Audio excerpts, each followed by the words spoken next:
It's not Stephen King, yes. right? It's Sharon King. No, it's not. Yes, it is Sharon King. She's been patiently waiting. We're so sorry, Sharon. Welcome to the show. No worries. It's been fascinating listening to you. Oh, good. Yeah, I figured, I hoped that you were enjoying that discussion. So we are moving on to our next parody author. Sharon's book is called The Younger Games, and I will quickly read you a brief synopsis from her website. In a future land of tyranny and manipulation and grim bathroom humor, 12-year-old Dogny suddenly finds herself thrust into the ancient combat of the nation's Younger Games. The youngest member of each family, or a designate, is pitted against others and forced to make her or his way through innumerable pitiless childish amusements. Only one may emerge victorious. Using her training as well as her marbles, Dogny contends with deadly human-animal-vegetable hybrids, the mysterious and shrewdish cougar woman, and the most vicious enemy of all, screaming toddlers. If she survives, will Dogny choose to skip to the finish so she can go home to her family, or will her blossoming affection for another unwilling young combatant, handsome would-be suitor Petter, prevent Dogny from being the victor of the Younger Games? So that's sort of a very brief synopsis.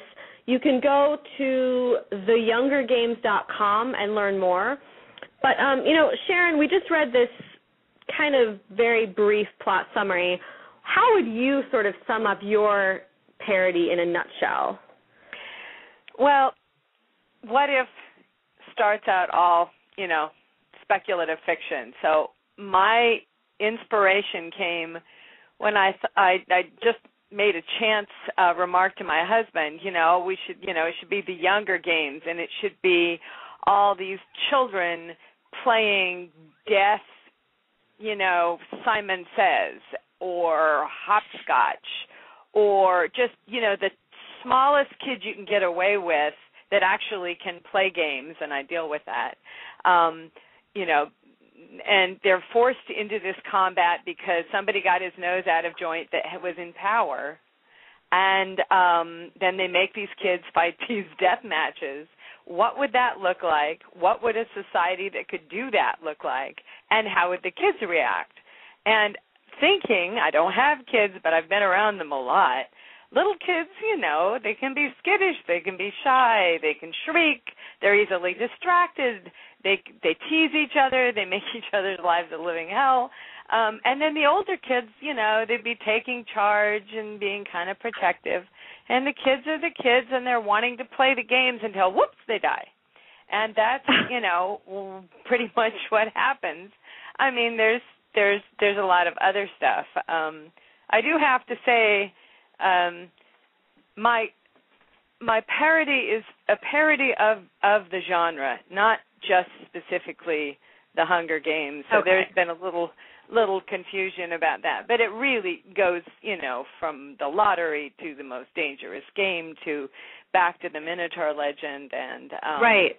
And a few others. And I know that you guys have talked about some of these, and somebody mentioned The Running Man. I can't mention that too much because I haven't read that, but but there's this lovely genre of the the children having to fight because somebody decided that they would have to do that, and that's the tradition that I'm working in, and doing a heavy amount of social and political satire in there. I mean, I hit on everything from pop culture to fear of science to the privileging of some animals being more equal than others, to bad city planning. It just it's all over the place. And Homeland Security gets in there in paragraph 1. So I just had a blast. Was this idea sort of brewing or percolating in your mind before you read The Hunger Games? Was that kind of like the catalyst? No, gosh, this thing was the accidental parody. I'm an academic as well as a writer, and I'm a character actor as well. But I wear many hats.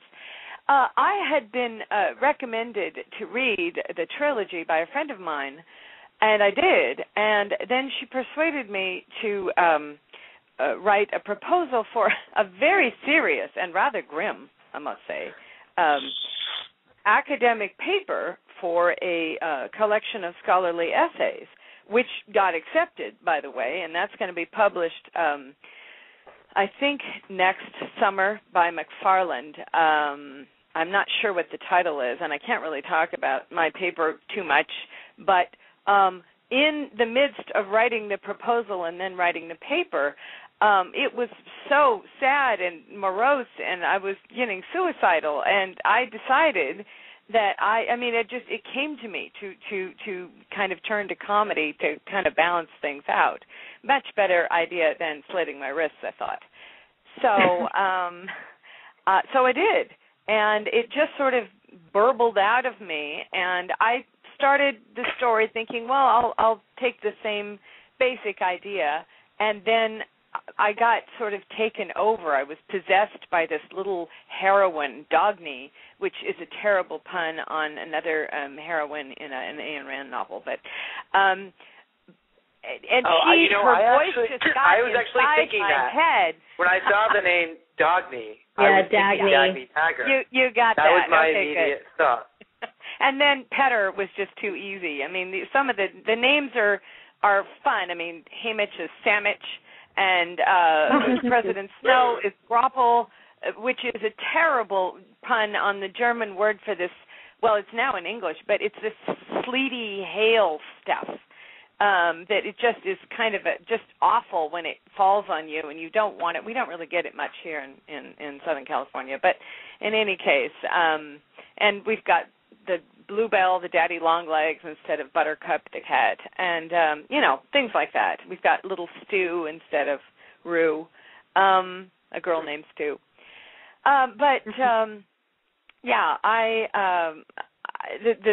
The character possessed me, and she had a story to tell. It was in some ways similar, but it's in so many ways so much different. And so if people, very rightly might say, well, this isn't one-on-one, correspondence or parallel. No, it's not. It's not going to be there. And it's a novella. It's not a novel. I might do a sequel, though. I'm very seriously considering it. But it's different. And it really is a social satire and political satire. And that's my greatest joy, I think, of all of all of the genres out there. I love satire, and it's not as appreciated maybe in the current time, but I'm going to try to change that. So what can I say? No, that sounds fantastic. I love that you would choose a character from Atlas Shrugged. That was a book.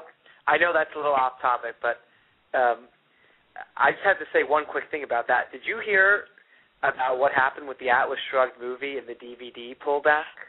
Oh, yes. Yes. That was rather mislabeled, wasn't it? Yeah, you might want to explain because you don't know what we're talking about. They were supposed to be the theme was one of self-sacrifice. Oh, ye gods and little fishes. If there's anything and left... if you haven't read the story, right, Ayn Rand's whole theory is selfishness, a character who's saying live for yourself, not for others.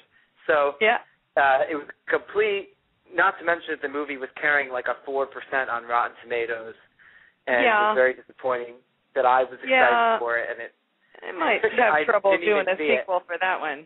But because of that. But listen, Lionsgate, if you're listening to our show, do not do anything that these Atlas Shrugged DVD people did with your release.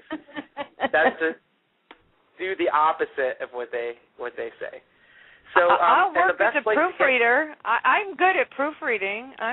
I'll volunteer. Well, I won't volunteer. I'll get paid, but Right. Well, you should never live for the sake of another book, nor should you have another book live for the sake of you, or something like that. There you go. Okay. I'm going to stop talking in cryptic Ayn Rand references, but I just want to say thank you so much, and the best place for people to get your book is through your website if they go to theyoungergames.com. Right now. It's just an EPUB. That's probably all it's ever going to be at this point. But I am going to be doing a sequel probably early next year, and it will do the same thing. It will take, the general idea, and then I'll run with it in my own direction. And also people should if they don't care for this, they should look for the scholarly essay coming out in the anthology. I think it's called Of Bread and Blood, but that's not certain. But it will be put out by McFarland, and that's next summer. And there will be a whole bunch of other essays besides mine, and that might suit other people more.